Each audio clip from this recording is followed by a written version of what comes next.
Dinesh Nolkha, Managing Director with Nitin Spinners, and we've got Dinesh Oswal, Managing Director with Nahar Spinning Mills. Mr. Nolkha, good morning. Thank you for joining us. Our analysis is indicating that spinning margins are in record high. If spinning margins are in record high, what does that mean for Nitin Spinners? And do you think the spread in spinning margins is real time? Good morning. Thanks for having me on the show. Yeah, definitely margins have improved substantially if we compare them from the 2019 levels. 2019 was very depressed and the margins went all-time low. And now the margins have improved and recovered. In 2015-16 also we had better margins, I would say. And then these margins went down due to the international prices of cotton going up substantially. So, and Indian cotton also was outpacing international cottons. So this margin was disturbed for some point of time. In the first quarter of 2020, calendar year 2020, the margin started to improve. But all of a sudden we had COVID, and due to which there was no demand, and the mills also went for shutdowns. So that resulted in basically very low margins in first half of 2020. Again, the margins are coming back. And this time, the things which is different is the raw materials are following the yarn prices. Means normally we used to see that cotton prices or the fiber prices used to go up, and then the yarn prices used to follow them after maybe a lag of 1 or 2 months. But this time, yarn prices have gone up first, and then the raw materials are following up. This is real time that the margins in absolute terms are higher, definitely. If you adjust in inflation adjusted, if you see, maybe we had even good margins in the years 2013 to 2014-15 also. Mr. Oswal, have spinning margin gone higher across category, which is for the coarse count and the fine count? Good morning. The margins have been steadily in all the counts across the line, both as coarse as well as fine.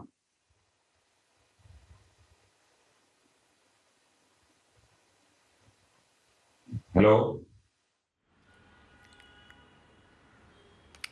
Yes, sir. Sure.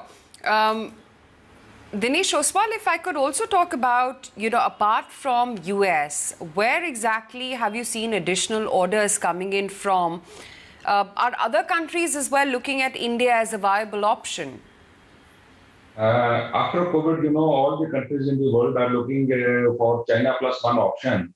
And in yarn, the US was not a traditional market. The yarn is mainly exported to Vietnam, Korea, Taiwan, Egypt, Mauritius, and other countries from where we are continuously getting a good and steady demand.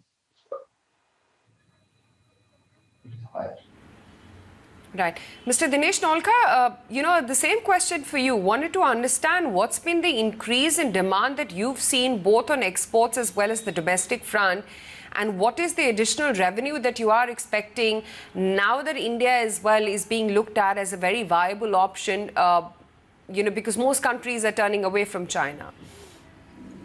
If you see from a demand point of view, we have yet to see the demand from overseas market. Normally, our exports into the international market, let's say, was about in the range of 100 to 120 million kgs for cotton yarn in different point of times for every month. Whereas still, as I have seen the data of last 3-4 months, it has still reached about 90 million kgs. So still in export market, we have still to reach the peak level of exports. Exports are all around, means they are coming from various countries, even from Far East Asian countries, even from China to say. Also, they are coming from European countries, Latin American countries, also from the African part of the world. So India has been a viable and competent cotton yarn supplier. So there is good demand coming, but still it is to reach peak. As far as domestic market is concerned, we are seeing that domestic demand is coming up. We saw that a lot of goods were getting consumed even during the lockdowns, but the production was stopped. So the pipeline in particular for all fabric manufacturers is empty at this point of time. So a sort of fill up of those demand is coming up.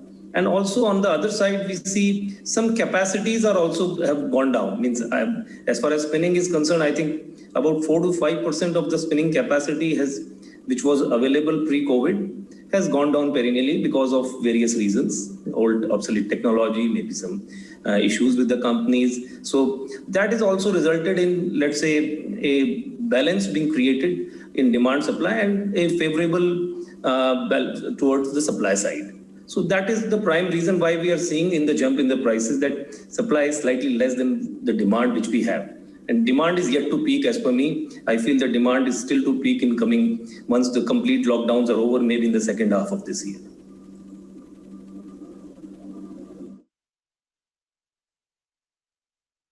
Mr. Oswal, a lot of spinning mills, certain of them have managed to double their margins quite significantly in the last 2 months. Is that the case for your company as well? And what is the outlook in margins that you're expecting to see with the additional orders?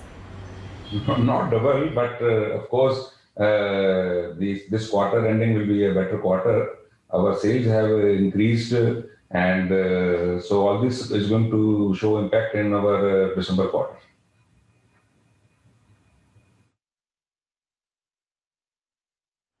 Okay, and the rates of yarn as well, Mr. Oswal, have increased up to 30 to 40% in the last 1 month.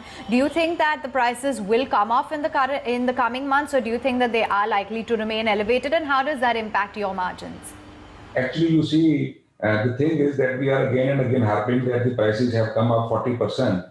But if we compare with the pre-COVID level, that is during the March, the prices have come up to 20%. In between, the prices of yarn had gone so down, which was resulting in the loss to the spinning mills. So now, if you compare the prices of raw cotton from June onwards, CCI, which is the main buying of the agency of cotton under the MSP, and by the way, this is the second consecutive time that the CCI is buying cotton under the MSP. So, which is nowadays the current topic, but the government is very serious, and the government under Mr. Modi is buying cotton for second consecutive times. And if you see, the CCI has also increased the prices of raw cotton by approximately 20%. So, the prices of yarn and cotton have been aligning to the same percentage.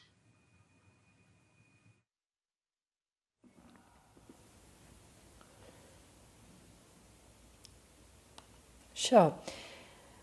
Mr. Nolkha, how sustainable do you think this demand is, and what kind of support are you also looking at from the government in order to truly see India become an export hub? Like, as I told before as well, that this demand is still to grow, and we are yet to see the full demand coming up. So this demand looks sustainable to us. Now, coming to the support part, we do not want that change of policy regimes like in the drawbacks or in the MEIS or many other factors. We want a consistency.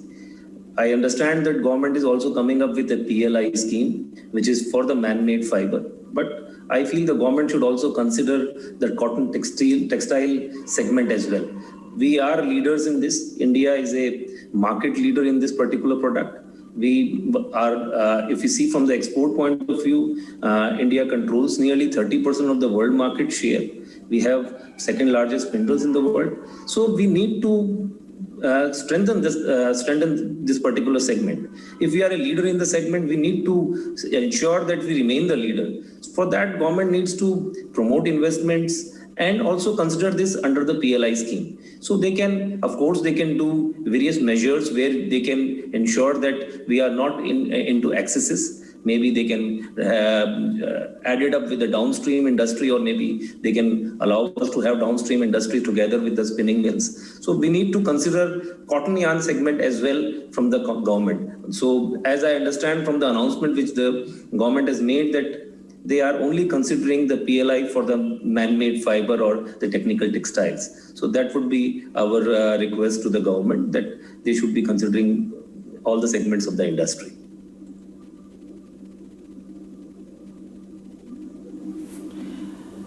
All right, gentlemen, we'll leave it there. Thank you so much for joining us and taking us through the current factors at play there for the industry. Okay, I think we're going to take a very quick break. When we come back, we'll also bring you a conversation with the CEO of Inox Leisure. Do stay tuned. Back in a moment.